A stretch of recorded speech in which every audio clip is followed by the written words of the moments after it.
Will Smith is no stranger to being in the spotlight. A Hollywood icon with charisma, comedic timing, and box office power, he's been at the top of the entertainment industry for decades. But even the most seasoned performers can find themselves in moments they didn't see coming. What began as a seemingly playful interview turned into one of the most profound and emotional broadcasts in recent memory, and it had the entire world talking. The man responsible for flipping the script? None other than Captain Ibrahim Traoré, the young revolutionary leader of Burkina Faso. What he said on live air left Will Smith, and millions watching, completely speechless and in tears. It all started on a global talk show that had gathered an eclectic mix of celebrities, world leaders, and influencers under one roof. The theme of the episode was power, purpose, and public life. Will Smith had been invited as a representative of Hollywood's cultural influence, while Ibrahim Traoré was invited to speak about his bold leadership and rise to power in a continent often ignored by mainstream Western media. Producers hoped for contrast, the polished showbiz world of Smith clashing subtly with the grounded militant realism of Traoré. What they got, however, was something no one could have scripted. Our Will, ever the showman, opened with charm and humor. Man, when I heard I was going to be sharing this stage with Captain Traoré, I thought this dude sounds like a Marvel villain. I mean, Captain? The audience laughed. Even Traoré gave a polite smile. Will continued. But seriously, I looked you up and was like, oh, snap. This brother don't play. Laughter rippled through the studio. At first, the mood was light, but then Will leaned in slightly, eyes gleaming with curiosity and a bit of challenge. So tell me, man, what's it like being a young dude with all that power? I mean, you're out there in fatigues while I'm doing movies with blue genies and bad boys. You ever worry it's too much responsibility too fast? It was meant as a gentle jab, humorous, even respectful in tone.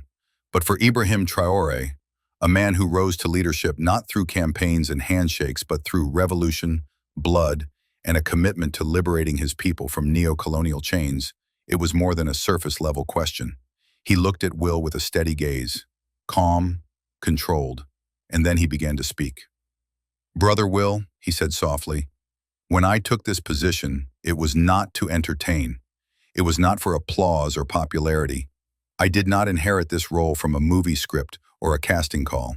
I was chosen by the people because we were dying, because our children were being kidnapped, our mothers violated, our land stolen by both terrorists and the ones who claimed to fight them.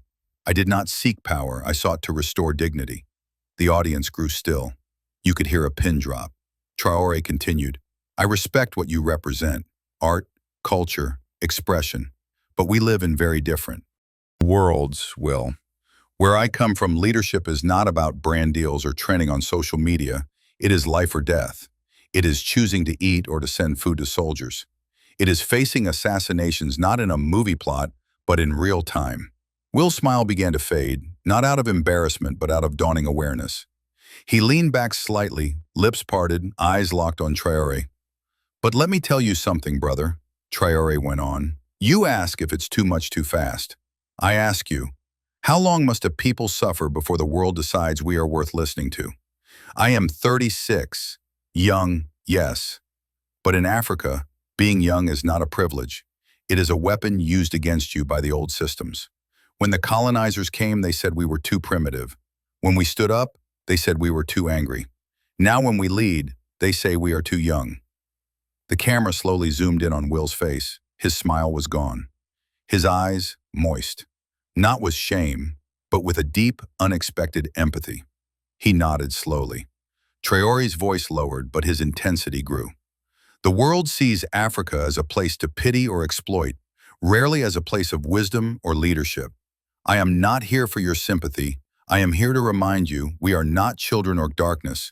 We are the origin of humanity, and we are rising. A tear ran down Will's cheek, not a dramatic staged moment, but a genuine reaction. Because for perhaps the first time in a long while, he wasn't the biggest presence in the room. He wasn't the one with the most compelling story. He wasn't the hero of this narrative.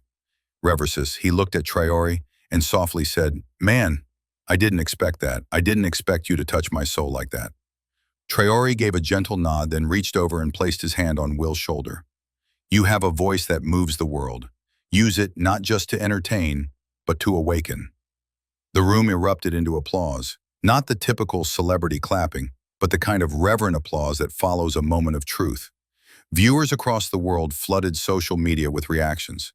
Clips of the exchange went viral within minutes. The hashtag #TraoréTruth trended for days.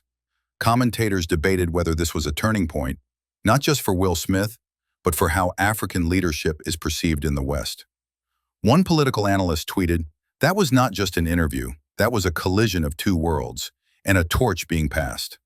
Another user posted, "Will Smith thought he was the teacher in that room. Turns out he was the student." A week later, Will addressed the moment during an appearance on another show.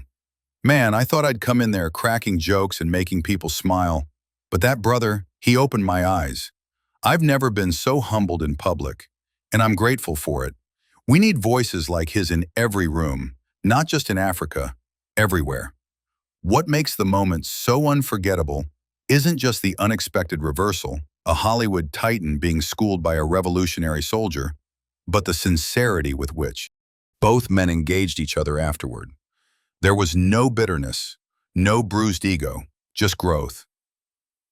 In an age where so many viral moments are built on conflict, this one stood out because of its authenticity. It wasn't a cancellation. It wasn't a clapback. It was an awakening, live, unscripted, and deeply human.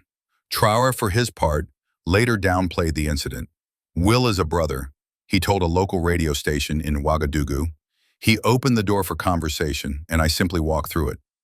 That is how bridges are built.